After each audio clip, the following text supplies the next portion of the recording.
Thomas raced into the yard. Percy was coming the other way. Thomas bumped straight into Percy and the bunting flew up in the air.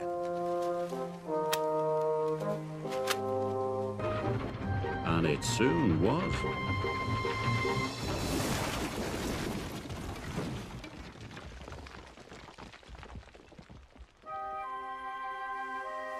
Luckily, no one was hurt. Then there was trouble. With a horrible creak and a terrible crack, Thomas's traction rods broke. Thomas stopped with a jolt. Then Thomas changed lines. It caused a big bump. The eggs were breaking. Thomas was out of control. Thomas braked as hard as he could, but the fish trucks were too heavy.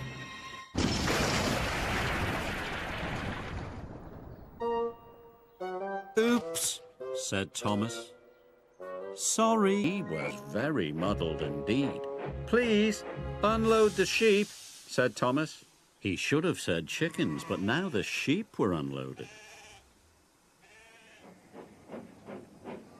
When Thomas got to the farm, he told the children that it was their stop.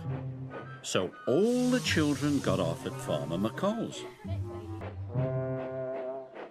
Finally, Thomas arrived at the school. Only the chickens were left. So the chickens were unloaded.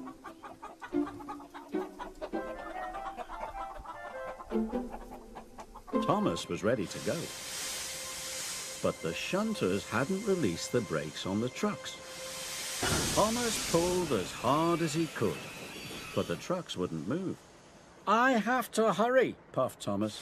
He heaved, he huffed, and he puffed, and at last, the coupling broke.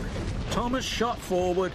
Cocoa powder flew everywhere. So the next time Thomas saw Harry, he gave him a biff. Suddenly, they started to come off the track. Some of them headed straight for the water tower. The water tower creaked and wobbled. Then it started to tip. The water tower crashed down across the runway. Then there was trouble.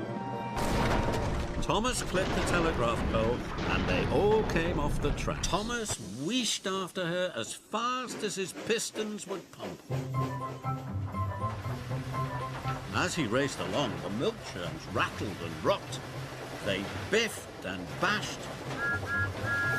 And at the next signal, Thomas raced ahead of Emily.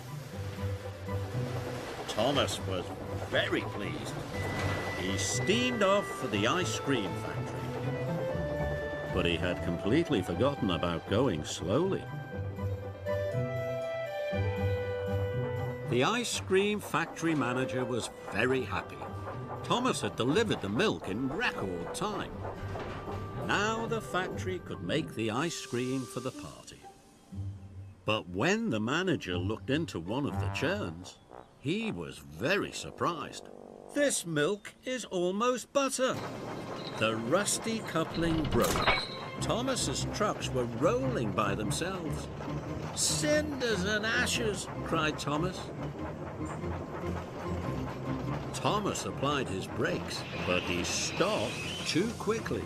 The trucks bumped into the back of Thomas, and the coal spilled all over the tracks. Thomas was stuck. He biffed the truck very hard, and the door came loose. He applied his brakes hard. "Cinders and ashes," cried Thomas. He heard the flatbed crash into the buffers. Then splash into the canal. Thomas heard carriage doors slam.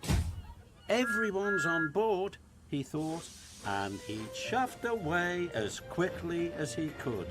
"So much to see, so much to see. Let's get a move on, count on me." Then there was trouble. Thomas had left some of the visitors behind. "Time to go," he peeped loudly. Thomas heard a carriage door slam. Everyone must be on board, he thought, and Thomas chuffed away as fast as he could. But Thomas had left more of the visitors behind. He was cross. He puffed away as quickly as he could. But more visitors were left behind. Thomas couldn't see where he was going, and he bumped straight into the back of Toby. Toby's axle was broken. Thomas didn't notice that the points had been changed. Thomas puffed into the sidings and biffed into the buffers. Sticky toffee splattered everywhere. Thomas raced straight through the station. There was a rush of wind so big it blew the Fat Controller's hat right off his head. "Quick, sir, you must change the points." So the signalman pulled a big lever. Then Thomas watched James fly into the siding. The siding hadn't been used for a long time. It was very overgrown. Thomas heard scratching and scraping sounds. When Thomas saw what had happened, he could not believe his eyes. "Cinders and ashes!" cried Thomas. All the green and white flags had been ripped from James's funnel and can, and he pushed forward into the landslide. Thomas was up to his buffers in mud and stones. He tried to push on, but he couldn't. He tried to back out, but he couldn't. Thomas was stuck. Just as he got to the top of the hill, the coupling came loose, and Scarloey rolled backwards. "Help!" cried Scarloey, but it was too late. Scarloey's flatbed biffed into the sidings and came off the track. Then with one mighty biff, Thomas sent Hector rolling backwards into a set of buffers. Hector crashed off the track. Thomas was now going too fast to stop safely. He bashed into the barrier and the light bulb broke. So he blew his new whistle loudly. Rheneas was surprised. He jumped and biffed into his trucks. Thomas blew his new whistle, peep. Rusty jumped and he biffed his trucks. Rusty was covered in red brick dust. "Now!" Thomas cried. He blew his new whistle as loudly as he could. The little engines blew their whistles too. Sir Handel biffed his trucks in surprise. Flour flew up into the air like a great white cloud. Beep! Peter Sam shot forward. He bashed into his flatbed so hard they burst through the buffers, smashed through oil drums stacked on the wharf, and splashed into the canal. "I've come to collect something for the grand finale." "How jolly," steamed Elizabeth. On the platform was a brand new bright red phone box. "That must be it," whistled Thomas. And it was loaded onto his flatbed. "I'm here to pick up something for the grand finale." On the platform was a stack of yellow deck chairs. "That must be it," whistled Thomas. The deck chairs were loaded onto his flatbed, and off Thomas chuffed. "That must be it," whistled Thomas. The blue flag was soon loaded onto his flatbed. Then there was trouble. He heard a loud crunch. Thomas couldn't move forwards or backwards. So he huffed and he chuffed, and with a mighty puff, Thomas broke free. "Hooray!" tooted Thomas. But Thomas didn't know the ropes holding the sails had untied. And then... Whoa! The Fat Controller's brand new hat blue car slid away from Thomas and down the other side of the hill. Look out, Arthur! Arthur's wheels spun as he raced straight into the buffers. The fish shot into the air. Oh no! Cried Arthur. Then there was trouble.